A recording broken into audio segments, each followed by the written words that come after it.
അങ്ങ് ഒരു ഓഷോ ഫോളോവറാണ്. ഞാനൊരു ഓഷോ ഫോളോവറല്ല, പക്ഷേ ഓഷോയുടെ ദർശനങ്ങൾ എന്നെ സ്വാധീനിച്ചിട്ടുണ്ട്. ഞാൻ പരിശീലിപ്പിക്കുന്ന ധ്യാന സങ്കേതങ്ങളിൽ ഭൂരിപക്ഷവും ഓഷോ സങ്കേതങ്ങളാണ്.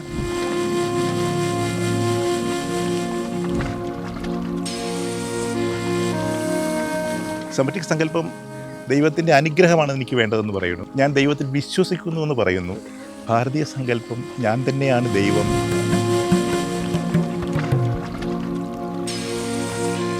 ഈ പോസിബിലിറ്റി മനസ്സിലാക്കാതെ അതിൽ പെട്ടുപോവുകയാണ് ചെയ്യുക. എൻ്റെ അഭിപ്രായത്തിൽ ഇപ്പോൾ ഈ കാലത്ത് വിദേശികൾ കുറച്ചുകൂടി സ്വീകാര്യക്ഷമതയുള്ള ആളുകളാണ്. ഭാരതീയരായിട്ടുള്ള ആളുകൾക്കൊരു തകരാറുണ്ട്. ഞങ്ങൾ മോക്ഷത്തിൻ്റെ തൊട്ടടുത്ത് നിൽക്കുകയാണ്. ഇവിടെ സ്വീകാര്യക്ഷമതയുടെ ആ കവാടം അടഞ്ഞു പോകും. എന്നാൽ വിദേശികൾക്ക് ഇത് കുറച്ച് കൂടുതൽ കാണുന്നുണ്ട്. കാരണം അവർക്കറിയാം, ഞങ്ങൾക്കൊന്നും അറിയില്ല. എന്താണ് യാഥാർത്ഥ്യം എന്ന് വെളിവാക്കി തരുന്നതിന് ഇന്ദ്രിയങ്ങളോ മനസ്സോ പ്രാപ്തമല്ല. അല്ല, കാരണം അതിൻ്റെ കാരണം ഞാൻ ആദ്യമേ പറഞ്ഞു. ഇന്ദ്രിയങ്ങൾ ഓരോന്നും പ്രകടമാക്കുന്നത് യാഥാർത്ഥ്യത്തിൻ്റെ 1/4 മാത്രമാണ് ഒരേ സമയത്ത്. ഒരൊറ്റ ആംഗിളിൽ നമുക്ക് കാണാൻ കഴിയുള്ളൂ. ഒറ്റ ആംഗിളിലേ നമുക്ക് കേൾക്കാൻ കഴിയുള്ളൂ. എന്നാൽ ഏതൊരു പ്രതിഭാസത്തിനും 4 ഡൈമെൻഷൻസ് ഉണ്ട്. ഒരു വസ്തുവിന് അതിൻ്റെ രൂപം, ഗന്ധം, സ്പന്ദനം, രുചി, ഈ 4 പ്രതിഭാസങ്ങളും ഒരു വസ്തുവിൽ അടങ്ങിയിട്ടുണ്ട്. ഈ 4 ഇന്ദ്രിയങ്ങളും ഒരു സമയത്ത് സ്വീകരിക്കുന്നതും 4 തരം അനുഭവങ്ങളാണ്. തീർച്ചയായും ഇവയെ ക്രോഡീകരിച്ചാലും മനസ്സെത്തുന്ന നിഗമനവും തെറ്റായ ഒരു നിഗമനമായിരിക്കും. തീർച്ചയായും ഈ മനസ്സിനപ്പുറത്തേക്ക് ഉള്ള ഒരു പ്രയാണമാണ് സത്യത്തിൽ സ്പിരിച്വാലിറ്റി. ഓഷോൻ്റെ ആണെന്ന് തോന്നുന്നു പ്രസിദ്ധമായൊരു വാചകമുണ്ട്. വെസ്റ്റേൺ സൈക്കോളജി തീരുന്നിടത്ത് ഈസ്റ്റേൺ സ്പിരിച്വാലിറ്റി ആരംഭിക്കുന്നു എന്ന്. വെസ്റ്റേൺ സൈക്കോളജി പൂർണ്ണമായും മനസ്സിനെ എങ്ങനെ ശുദ്ധീകരിക്കാം, എങ്ങനെ നന്നായി കൊണ്ടുപോകാം, നന്നായി പ്രവർത്തിപ്പിക്കാം എന്നുള്ളതിനെക്കുറിച്ചുള്ള പഠനങ്ങളും അതിൻ്റെ പ്രായോഗികത രീതികളുമാണ്. എന്നാൽ മനസ്സിനപ്പുറത്തേക്ക് എന്താണ് സാധ്യതകൾ എന്നാണ് നമ്മുടെ ആധ്യാത്മിക ശാസ്ത്രം അന്വേഷിച്ചത്. അപ്പുറത്തേക്കുള്ളതാണ് യഥാർത്ഥത്തിൽ സ്പിരിച്വാലിറ്റി. അങ്ങ് ഒരു ഓഷോ ഫോളോവറാണോ? ഞാനൊരു ഓഷോ ഫോളോവറല്ല, അല്ല, പക്ഷേ ഓഷോയുടെ ദർശനങ്ങൾ എന്നെ സ്വാധീനിച്ചിട്ടുണ്ട്. ഓഷോയുടെ ധ്യാന സങ്കേതങ്ങൾ ഇന്നത്തെ ലോകത്തിന് വളരെ ആവശ്യമാണെന്ന് ഞാൻ കണക്കാക്കുന്നു. ഞാൻ പരിശീലിപ്പിക്കുന്ന ധ്യാന സങ്കേതങ്ങളിൽ ഭൂരിപക്ഷവും ഓഷോ സങ്കേതങ്ങളാണ്.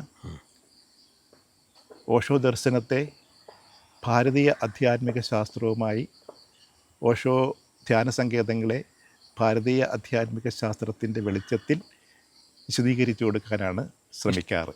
ഇഷ്ടപ്പെടുന്നതാണ്. ഞാനതാണ് ഇഷ്ടപ്പെടുന്നത്. അതാണ് ആവശ്യമെന്ന് എൻ്റെ ധാരണ. ഓഷോ മെഡിറ്റേഷൻ ഞാൻ കേട്ടിട്ടുണ്ട് പലരും. അങ്ങയുടെ രീതിയിൽ ഒരു മെഡിറ്റേഷൻ എല്ലാം ഒന്ന് തന്നെ. പക്ഷേ മെഡിറ്റേഷൻ്റെ സങ്കേതങ്ങൾ വ്യത്യസ്തമാവാം. ഓഷോ രൂപപ്പെടുത്തിയതും മെഡിറ്റേഷൻ അല്ല, മെഡിറ്റേഷൻ സങ്കേതങ്ങളാണ്. വ്യത്യാസം മനസ്സിലായി. ഒരു സങ്കേതം നമുക്ക് ചെയ്യാൻ കഴിയും, ധ്യാനം നമുക്ക് ചെയ്യാൻ കഴിയില്ല. എന്നാൽ ഈ സങ്കേതത്തിലൂടെ നമ്മൾ ആഴത്തിൽ കടന്നു പോകുമ്പോൾ അത് ധ്യാനമായി പരിണമിക്കാനുള്ള സാധ്യതയുണ്ട്. ജീവിതത്തിലെ നമ്മൾ ചെയ്തുകൊണ്ടിരിക്കുന്ന ഏത് പ്രവൃത്തിയിലും അതിലൂടെ സൂക്ഷ്മമായി കടന്നുപോയാൽ അത് ധ്യാനമായി പരിണമിക്കും. ഇപ്പം നമ്മൾ പലപ്പോഴും പറയും കലിയുഗത്തിൽ ഈ പ്രാർത്ഥനകൾക്ക് പ്രാധാന്യം കൂടുതലാണെന്നും ഒരുമിച്ചുള്ള പ്രാർത്ഥനകൾ നല്ലതാണെന്നും, അത് തന്നെയാണോ ഈ സങ്കേതം എന്നുകൊണ്ട് അങ്ങ് ഉദ്ദേശിച്ചത്? പ്രാർത്ഥന ഒരു സങ്കേതമാണ്.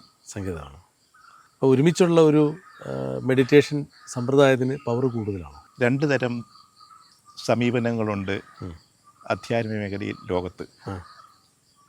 ഒന്ന് സെമറ്റിക് സങ്കല്പം. ഈ സെമറ്റിക് സങ്കല്പത്തിൻ്റെ ആധാരം ദൈവം മനുഷ്യന് അപ്പുറത്ത് നിൽക്കുന്ന, പ്രകൃതിക്ക് അപ്പുറത്ത് നിൽക്കുന്ന ഒന്നാണ്. എന്നാൽ ഭാരതീയ ഉൾപ്പെടെയുള്ള പൗരസ്ത്യ സങ്കല്പങ്ങളുടെ അടിസ്ഥാനം ഞാൻ തന്നെയാണ് ദൈവം എന്നുള്ള അനുഭവമാണ്. അപ്പം ഞാൻ തന്നെയാണ് ദൈവം എന്ന അനുഭവത്തിനകത്ത് ഒരു വലിയ സംഘത്തിൻ്റെ ആവശ്യമില്ല. അത് തികച്ചും വ്യക്തിപരമായ അനുഭവമാണ്. തീർച്ചയായും മറ്റവരുടെ ദർശനമനുസരിച്ച്, സെമറ്റിക് സങ്കല്പം പിന്തുടരുന്നവരുടെ ദർശനമനുസരിച്ച് അവർ ഒറ്റയ്ക്ക് പ്രാർത്ഥിക്കുന്നതിനേക്കാൾ ശക്തമാണ് ഒരു കൂട്ടമായി ഇന്ന് പ്രാർത്ഥിക്കുക. അതിനകത്ത് അടിസ്ഥാനപരമായ വ്യത്യാസം ഇതാണ്. ദൈവത്തെ എന്നിൽ നിന്ന് വേറിട്ട് കാണുന്നു സെമറ്റിക് സങ്കല്പം. ഭാരതീയ സങ്കല്പം ദൈവത്തെ ഞാൻ തന്നെയാണ്, എനിക്ക് തന്നെ അത് അനുഭവിക്കാൻ കഴിയും എന്ന് പറയുന്നു. സെമറ്റിക് സങ്കല്പം ദൈവത്തിൻ്റെ അനുഗ്രഹമാണ് എനിക്ക് വേണ്ടതെന്ന് പറയുന്നു. ഞാൻ ദൈവത്തിൽ വിശ്വസിക്കുന്നു എന്ന് പറയുന്നു. ഭാരതീയ സങ്കല്പം ഞാൻ തന്നെയാണ് ദൈവം, ഞാൻ ദൈവമാണ് എന്നത് എൻ്റെ അനുഭവമാണ് എന്ന് പറയുന്നു. അതെന്തുകൊണ്ടാണ് ഇങ്ങനെ തിരിച്ചറിയാൻ പറ്റാതെ പോയി? അനുഭവമുള്ള ആളുകൾ സങ്കേതങ്ങളിലേക്ക് പോകേണ്ടതേ ഇല്ല. അനുഭവം ഇല്ലാത്തവരാ പോകുന്നത്. അനുഭവം ഇല്ലാത്തവർ അനുഭവത്തിന് വേണ്ടി പോകുന്നതാണ്. അനുഭവിച്ച് കഴിയുമ്പോൾ വരുമല്ലേ. പിന്നെ നമുക്ക് സങ്കേതങ്ങൾ മറ്റുള്ളവരോട് പറഞ്ഞു കൊടുക്കാം കാരുണ്യം കൊണ്ട്. ഇതുപോലെ പോയാൽ നിങ്ങൾക്ക് ഇവിടെ എത്താൻ കഴിയും, വേണമെങ്കിൽ ഞാൻ ഇതുപോലെ പോയിട്ടാണ് ഇവിടെ എത്തിയത് എന്നും പറയാം. വേണമെങ്കിൽ നിർബന്ധമല്ല. ഇതിൻ്റെ ഒരു കുടുംബജീവിതം എന്നത് ഇത്തരം സങ്കേതങ്ങളിലേക്ക് പോകുമ്പോൾ അതിനൊരു പ്രാധാന്യമുണ്ടോ? അല്ലെങ്കിൽ അത്തരം സംഭവങ്ങളുണ്ടെങ്കിൽ ഇതിലേക്ക് എത്താൻ ബുദ്ധിമുട്ടേറും? ഈ എല്ലാ ബന്ധങ്ങളുടെയും കെട്ടുപാടുകളിൽ നിന്നും മുക്തമാകും നമ്മൾ പൂർണ്ണമായ ആധ്യാത്മിക ജീവിതത്തിലേക്ക് പ്രവേശിക്കുമ്പോൾ. എന്നാൽ കുടുംബ ബന്ധങ്ങൾ പൂർണ്ണമായി നിൽക്കുന്നത് ബന്ധങ്ങളുടെ അടിസ്ഥാനത്തിലാണ്. കുടുംബ ബന്ധങ്ങൾ യഥാർത്ഥത്തിൽ തടസ്സമല്ല. നമ്മുടെ ഭാരതീയ ദർശനത്തിൽ ചതുരാശ്രമങ്ങൾ എന്ന് പറയുന്ന ഒരു സങ്കല്പമുണ്ട്, കേട്ടിട്ടുണ്ടല്ലോ. ഈ ചതുരാശ്രമങ്ങളിൽ ഏറ്റവും ശ്രേഷ്ഠമായ ആശ്രമമാണ് കുടുംബം എന്ന് പറയുന്നത്. ഈ കുടുംബത്തിൽ നമ്മൾ അനുഷ്ഠിക്കുന്ന ധർമ്മങ്ങൾ ശരിയായ രീതിയിലാണെങ്കിൽ അത് ഈ കുടുംബത്തിന് അതീതമായ ഒരു തലത്തിലേക്ക് നമ്മെ എത്തിക്കും. എപ്പോഴും കർമ്മബന്ധങ്ങൾ എന്ന് പറയുന്നത് പൂർത്തീകരിക്കപ്പെടാത്ത കർമ്മങ്ങളിലാണ് ബന്ധങ്ങൾ അവശേഷിക്കുന്നത്. പൂർത്തീകരിച്ച കർമ്മങ്ങൾ ബന്ധങ്ങളെ അവ മുഖാന്തരമുണ്ടാകുന്ന വാസനകളെ സൃഷ്ടിക്കുന്നില്ല. വീട്ടിൽ നിന്ന് പോരുമ്പോൾ ഞാനിങ്ങനൊരു ഇതിനൊക്കെ പോവുകയാണ്. ഒരു ദിവസമോ 2 ദിവസമേ കഴിഞ്ഞിട്ടേ വരുള്ളൂ. വീട്ടിലേക്ക് ആവശ്യമുള്ള സാധനങ്ങളൊക്കെ മേടിച്ചു കൊടുത്ത്, കുട്ടികൾക്ക് വേണ്ടിയിട്ടുള്ള കാര്യങ്ങളൊക്കെ ചെയ്തു കൊടുത്ത്, എല്ലാം കൃത്യമായി ചെയ്യേണ്ട എല്ലാ ധർമ്മങ്ങളും പാലിച്ചിട്ടാണ് വരണതെങ്കിൽ ഇതിനിവിടെ വന്ന് വീടിനെക്കുറിച്ച് ആലോചിക്കാതെ തന്നെ ഇരിക്കാം, ഇല്ലേ? എന്നാൽ കിരൺ വീട്ടിൽ നിന്ന് പോരുമ്പോൾ ഭാര്യ പറഞ്ഞു അരി മേടിക്കണം, തീർന്നിരിക്കുകയാണ്. അത് നീ പോയി മേടിച്ചു, എൻ്റെ കാശില്ല എന്ന് ഭാര്യ പറയുകയാണെങ്കിൽ അത് എവിടെ നിന്നൊക്കെ നീ ഉണ്ടാക്ക് എന്ന് പറഞ്ഞ് എനിക്കിപ്പോൾ പോകണം, എനിക്കത് നോക്കാൻ സമയമില്ല, എനിക്ക് സാമൂഹ്യത്തിൻ്റെ അടുത്ത് പോകണം എന്ന് പറഞ്ഞിട്ടാണ് പോരുന്നതെങ്കിൽ കിരണിൻ്റെ മനസ്സിൽ അരി മേടിച്ചിട്ടുണ്ടാവുമോ ഇല്ലയോ, അവൾ എവിടെ നിന്ന് പൈസ ഉണ്ടാക്കിയിട്ടുണ്ടാവും, ഒരു ഭാരം ഉണ്ടാവും. മറ്റേ ഭാരം ഉണ്ടാവില്ല. അതാണ് ചെയ്യേണ്ട ധർമ്മങ്ങൾ ചെയ്യേണ്ടതുപോലെ അനുഷ്ഠിച്ചാൽ, ഏത് ധർമ്മം അനുഷ്ഠിച്ചാലും നമുക്ക് ധർമ്മത്തിൻ്റെ ബന്ധമില്ലാതിരിക്കാം, കർമ്മത്തിൻ്റെ ബന്ധത്തിൽ നിന്ന് മുക്തമാവാം. അത് കുടുംബത്തിന് സാധ്യമാണ്. തീർച്ചയായും. മനസ്സിലായില്ലേ? മനസ്സിലായി. കുടുംബം ഒരു പോസിബിലിറ്റിയാണ്. എന്നാൽ ബഹുഭൂരിപക്ഷം ആളുകളും ഈ പോസിബിലിറ്റി മനസ്സിലാക്കാതെ അതിൽ പെട്ടുപോവുകയാണ് ചെയ്യുക. അവരോട് നമുക്ക് സഹതപിക്കുകയും അവരെ വളരെ കാരുണ്യത്തോടെ അതല്ല യാഥാർത്ഥ്യമെന്ന് പറഞ്ഞ് മനസ്സിലാക്കാൻ ശ്രമിക്കുകയും ചെയ്യാം. അത്രയേ ഉള്ളൂ. അങ്ങയുടെ അടുത്ത് ഒരുപാട് വിദേശികൾ ഇവിടെ വരുന്നുണ്ട്, മെഡിറ്റേഷന് വരുന്നുണ്ട്. എങ്ങനെയാണ് ആ ഒരു എക്സ്പീരിയൻസ്? അവരെന്താണ് ഇവിടെ നിന്ന് പ്രതീക്ഷിക്കുന്നത്? എൻ്റെ അഭിപ്രായത്തിൽ ഇപ്പോൾ ഈ കാലത്ത് വിദേശികൾ കുറച്ചുകൂടി സ്വീകാര്യക്ഷമതയുള്ള ആളുകളാണ്. ഭാരതീയരായിട്ടുള്ള ആളുകൾക്കൊരു തകരാറുണ്ട്. ഞങ്ങൾക്കെല്ലാം മുന്നേ അറിയാം, ഞങ്ങളിപ്പോൾ തന്നെ ഓൾറെഡി സ്പിരിച്വലിസ്റ്റുകളാണ് ഞങ്ങൾ മോക്ഷത്തിനെത്തി തൊട്ടടുത്ത് നിൽക്കുകയാണ്. സ്വാമിജി ഞങ്ങളുടെ അത്രയായിട്ടില്ല.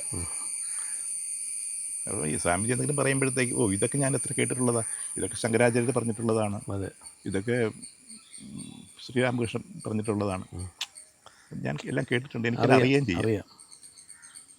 അപ്പോൾ എന്നത് പറ്റും, ഇവിടെ സ്വീകാര്യക്ഷമതയുടെ ആ കവാടം അടഞ്ഞുപോയി. സ്വീകാര്യക്ഷമതയാണ് എപ്പോഴും വികാസത്തിന് അടിസ്ഥാനമായിട്ടുള്ളത്. എന്നാൽ വിദേശികൾക്ക് ഇത് കുറച്ച് കൂടുതൽ കാണുന്നുണ്ട്. കാരണം അവർക്കറിയാം ഞങ്ങൾക്കൊന്നും അറിയില്ല, ദയവായി ഞങ്ങൾ പറഞ്ഞു തന്നാലും ഒരു വിനയമുണ്ട് അവർക്ക്. അതെ, തീർച്ചയായും. ഇവർക്ക് ജസ്റ്റ് സ്വല്പം ഒരു അഹങ്കാരത്തോട് കൂടിയിട്ടാണ് ഇവർ ആധ്യാത്മികതയെ പോലെ സമീപിക്കുന്നത്. അതെ അതെ അതെ, അതാണ് കാരണം. ഈ നമ്മളൊരിക്കലും ഈ പ്രാക്ടിക്കലിലേക്ക് വരുന്നില്ല. അതെ, അതൊരു പ്രശ്നമാണ് നമ്മുടെ സ്വദേശികൾ. എൻ്റെ അപ്പൂപ്പൻ വലിയ സന്യാസിയായിരുന്നു. അതെ അതെ, അദ്ദേഹം സത്യത്തിൽ സമാധിയായ ആളാണ്, കുടുംബത്തില് മഹർഷിയായ ആളാണ്. അതുകൊണ്ട് എൻ്റെ ജാതകത്തിന് അത് പറഞ്ഞിട്ടുണ്ട് ഞാൻ യോഗിയാവുന്നു. അതുകൊണ്ട് ഞാനിപ്പോൾ യോഗിയാണോ? അതെ, യോഗിയാണ്. ഞാനിങ്ങനെ ത്രാടകം നടത്തുമ്പോൾ എൻ്റെ കണ്ണുകൾ ബ്ലിങ്ക് ചെയ്യുന്നുണ്ടോ? ഇല്ല. ഞാൻ എപ്പോഴും ചിരിച്ചോണ്ടാണ് ഇരിക്കുന്നത്. ഓക്കെ, ഇതൊക്കെ യോഗിയുടെ ലക്ഷണമല്ലേ? ഓക്കെ, ഞാനാണ്. ഇതൊന്ന് പ്രഖ്യാപിച്ച് കളയാം, ഞാൻ സുപ്രീം. അതെ, അതാണ് സംഭവിച്ചുകൊണ്ടിരിക്കുന്നതാണ് എനിക്ക് അതെ, തോന്നുന്നത്. ഇപ്പോഴും സംഭവിച്ചുകൊണ്ടിരിക്കുന്നതല്ലാതെ അതെ, അതെ, എല്ലാവരും ഒരു നമ്മളവരെ വിധിക്കാറൊന്നും പോകുന്നില്ല. ഇല്ല. ഞാൻ പലരും കണ്ടിട്ടുണ്ട്. പലരും കുറച്ച് എക്സ്പീരിയൻസ് ആകുമ്പോഴത്തേക്ക് അവർ സ്വയം അറിവുള്ളവരായി അങ്ങനെയൊക്കെ മാറുന്ന ആൾക്കാർ ഒരുപാട്. അതിനൊക്കെ പതഞ്ജലി പറയുന്ന സിദ്ധികൾ എന്നാണ്. വിധങ്ങളായ സിദ്ധികളുണ്ടാവും. അതായത് സിദ്ധികൾ എന്ന് പറഞ്ഞാൽ നമ്മുടെ വിഷൻ കൂടുതൽ ഹയർ സ്റ്റേജിലാവുന്നതിനൊപ്പം നമ്മുടെ ഊർജത്തിൻ്റെ ലെവൽ കുറേ ഹയർ സ്റ്റേജിലാവുന്നതോട് കൂടിയിട്ട് നമ്മുടെ കാഴ്ച കുറച്ച് വിസ്തൃതമാകും.